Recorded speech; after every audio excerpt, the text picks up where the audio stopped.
Bapak Ibu beserta saudara yang dikasihi oleh Tuhan, firman Tuhan buat kita pada hari ini kita ambil dari Filipi pasal yang keempat, ayatnya yang ke-8 sampai dengan yang ke-9. Demikian firman Tuhan.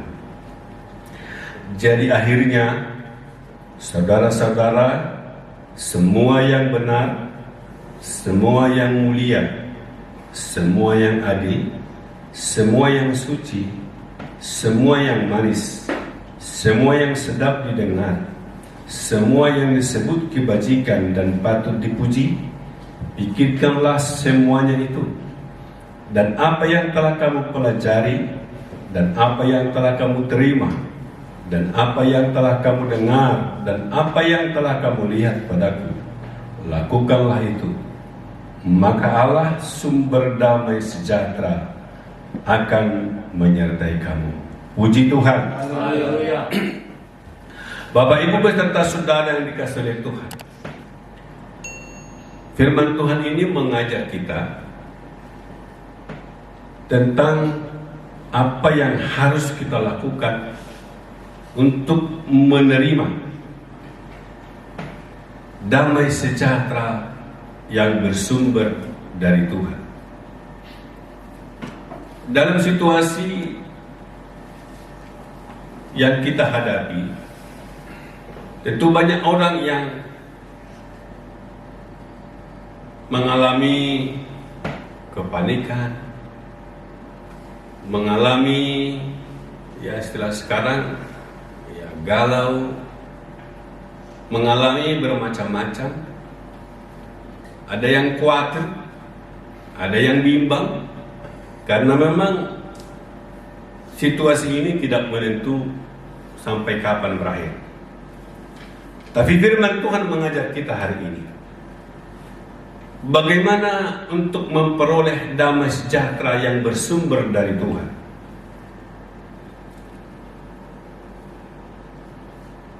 Apa yang saudara pikirkan selama lebih kurang 1 bulan ini, waktu saudara tinggal di rumah?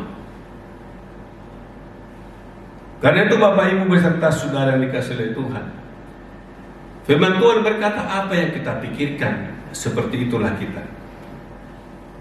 Nah, coba Amsal pasal 23 ayatnya yang ke-7. Demikian firman Tuhan. Sebab seperti orang yang membuat perhitungan dalam dirinya sendiri, demikianlah ia.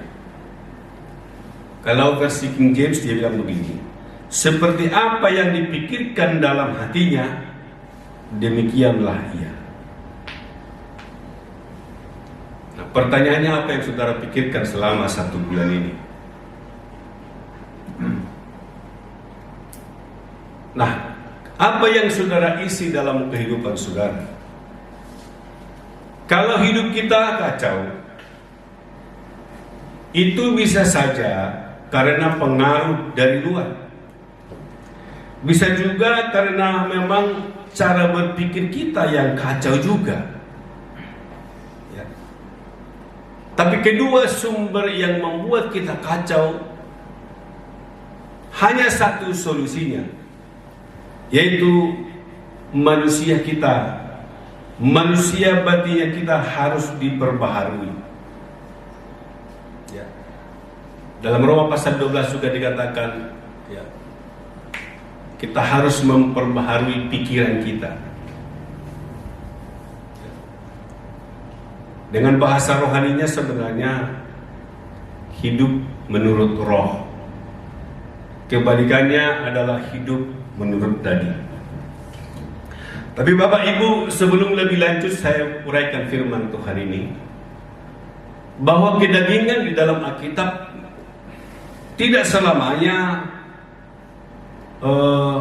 tidak kudus, jahat, dan mengerikan. Bukan. Ya. Karena kalau kita lihat pun dari kamus, ya, kedagingan itu sebenarnya ya daging. dipreteli dari kulit dan tulang. Dan kalau kita lihat ya karne, ya. Saya tidak tahu apa dari situ namanya kornet, ya itu bagian. Nah seperti itu dah dia. Nah, tapi maksudnya adalah kedagingan itu maksudnya orang yang berpikiran kedagingan adalah orang yang dikuasai oleh panca indera mereka saja. Orang yang hanya bergantung kepada panca indera. Sehingga firman Tuhan berkata, percayalah kepada Tuhan dengan segenap hatimu dan jangan bersandar kepada pengertianmu sendiri. Artinya kita pakai logika, yes. Kita perlu belajar, ya. Kita perlu menggali pengetahuan, ya. Tetapi firman Tuhan berkata, saudara tidak boleh bersandar hanya kepada pengertian kita sendiri. Jadi kedagingan yang dimaksud adalah bagaimana kita hanya mengandalkan panca indera kita saja untuk menjalani kehidupan ini. Ya. Tetapi keinginan daging adalah mau.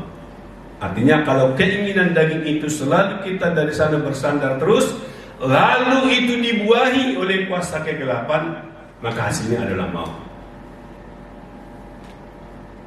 Nah karena itu Bapak Ibu beserta saudara yang dikasih oleh Tuhan, ya. Coba kita lihat dulu Roma pasal 8 ayat yang ke-6. Dalam kitab Roma pasal yang ke-8 ayat yang ke-6. Karena keinginan daging adalah maut, tetapi keinginan roh adalah hidup dan damai sejahtera. Jadi kalau saudara mau ingin damai sejahtera, tentu saudara harus hidup di dalam roh. Ya. Nah, hidup dalam roh misalnya bukan seperti sekarang semua serba roh, bukan. Ya.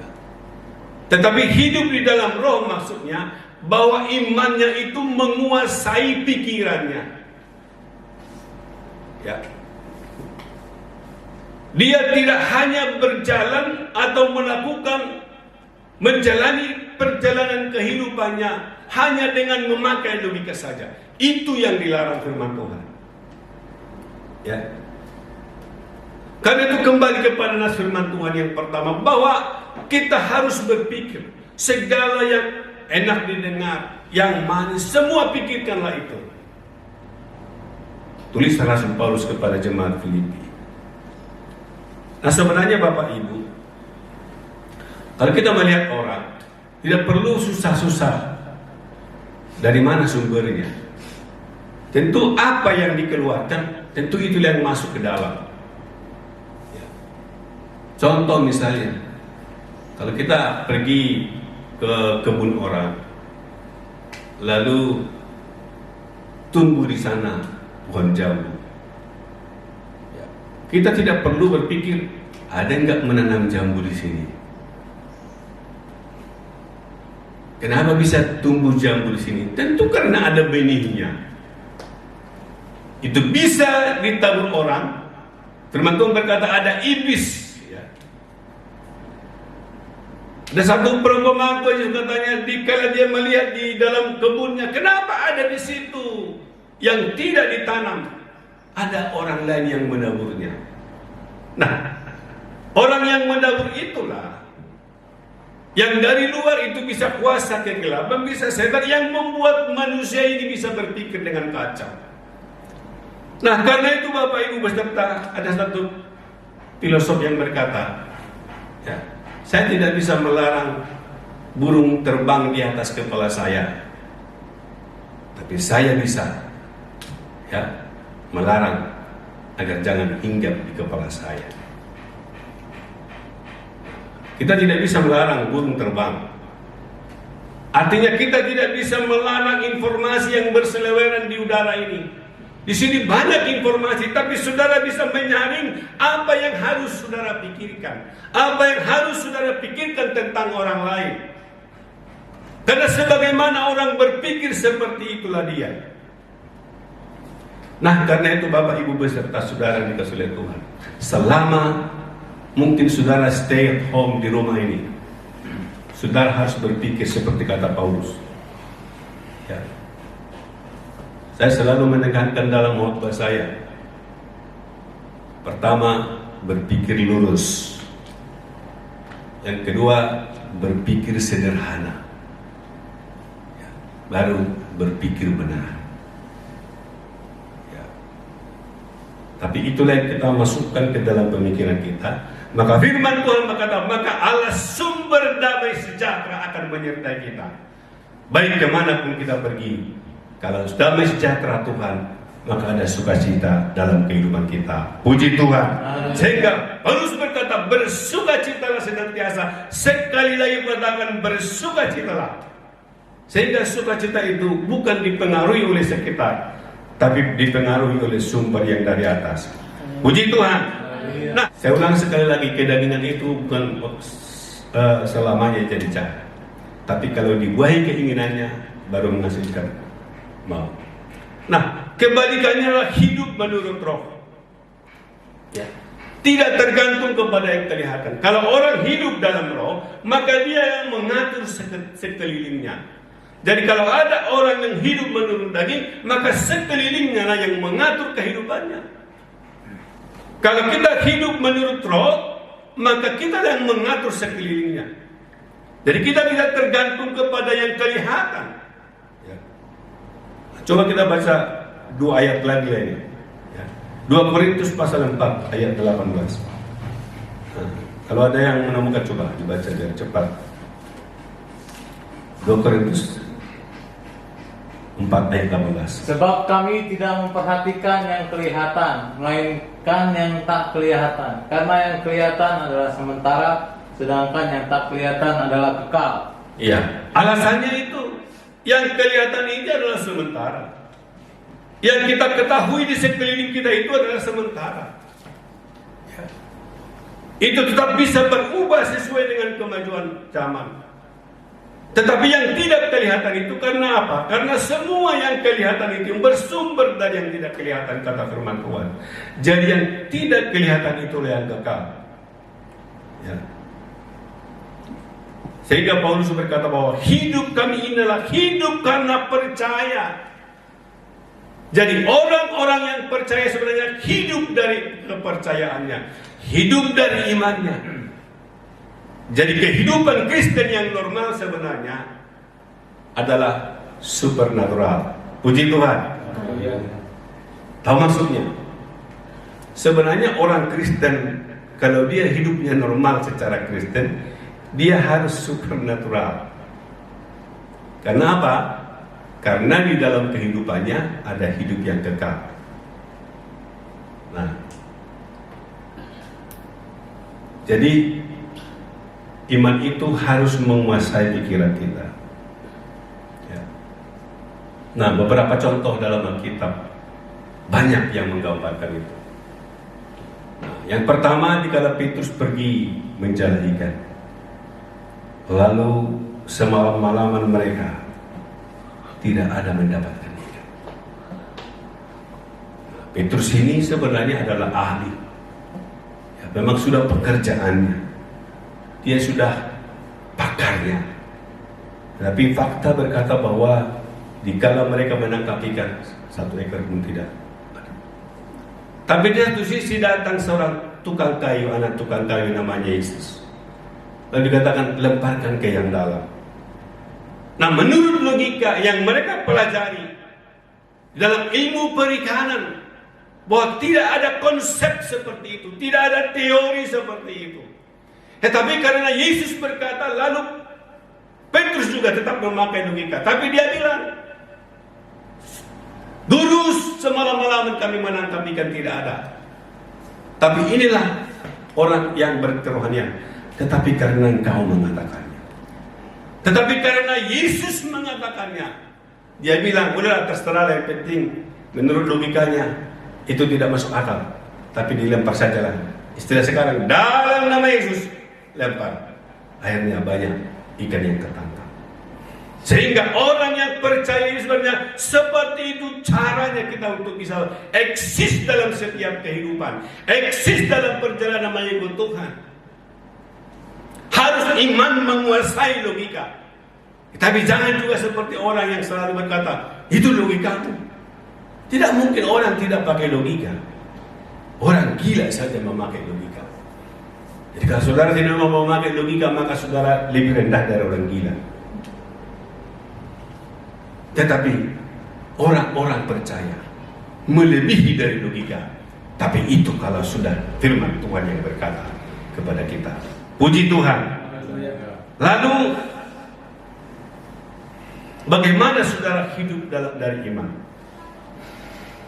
Coba kita lihat satu lagi contoh.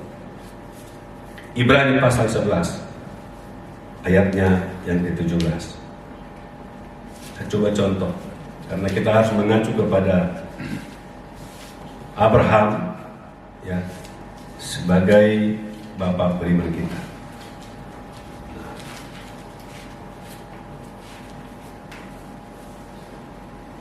Nah, karena iman maka Abraham tatkala ia dicobai mempersembahkan Ishak, ia yang telah menerima janji itu rela mempersembahkan anaknya yang tunggal. Terus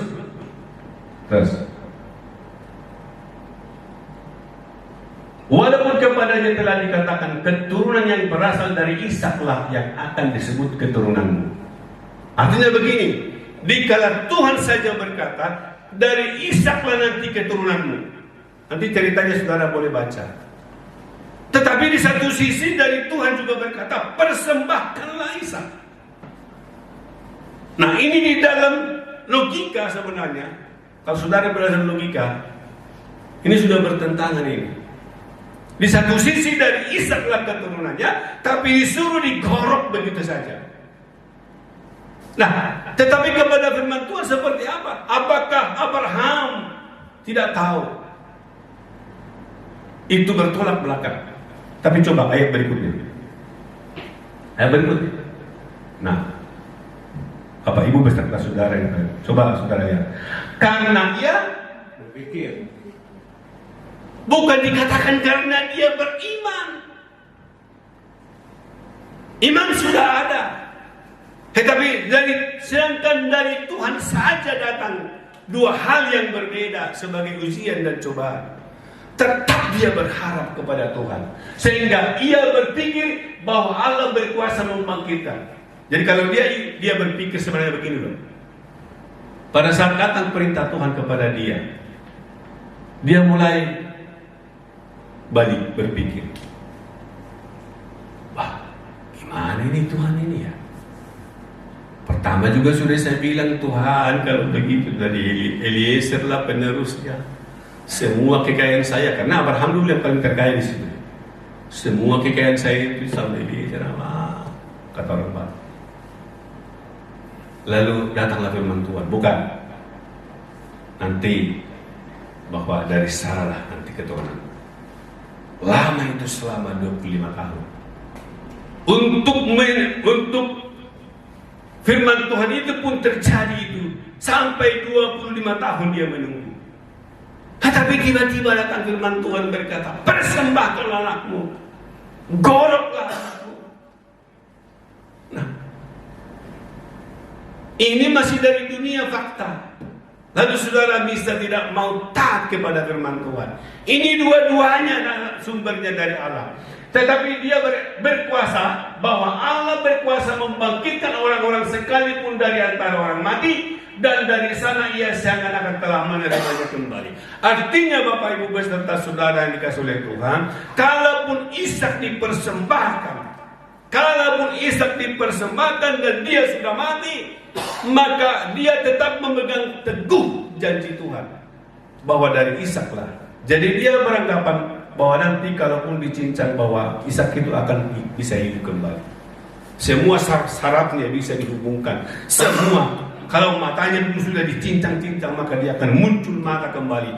Semua seperti semula. Karena apa? Karena janji Tuhan kepada dia dari Ishaklah nanti keturunannya. Nah, kadang-kadang pun kita harus mengikuti Abraham. Ya, bukan kadang-kadang lagi, memang harus kita mengikuti cara bagaimana Abraham. Ya, kita harus.